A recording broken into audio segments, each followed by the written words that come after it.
As the recession drags on, more and more Americans are having a difficult time making ends meet. We're seeing people with a lot of debt these days, more than they have in the past. And it's hitting older Americans especially hard.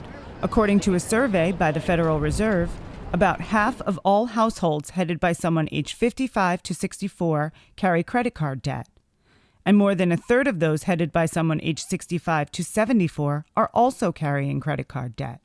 It's an issue David Jones, the president of the Association of Independent Consumer Credit Counseling Agencies, says he's seeing more these days. We're also seeing a shift of difficulties with older Americans that are reaching retirement age or have already retired. So yeah, it is a serious problem. If an older parent or spouse dies and leaves some of that credit card debt behind, who is responsible for paying it off? Elder law attorney Ron Fatula. Their debt does not die when they die. Their estate would have to pay off their debts. Certain things get paid off first. As you can imagine, there are funeral expenses. That's a priority. There's administration expenses to administer the estate.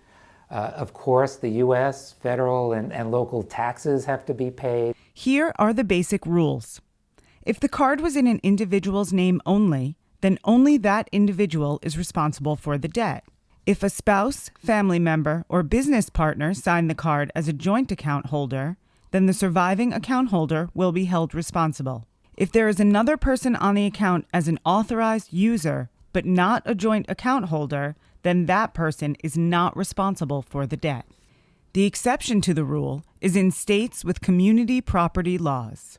During the lifetime of the husband and wife, the assets are considered each other's. And as they grow, it's their joint asset. That's the community property aspect of it. So when one of the spouses dies, in many of the community property states, the surviving spouse, whether it's a husband or wife, will be responsible for the debts of the deceased spouse. If there's not enough money in the estate to cover the debt, Fatula says, it's tough luck on the creditors. Credit card companies could call, they could cry, they could moan, but those debts will not be paid. Still, Jones says, it doesn't always stop credit card companies from trying. Collectors will do almost anything to collect a debt. That's their job.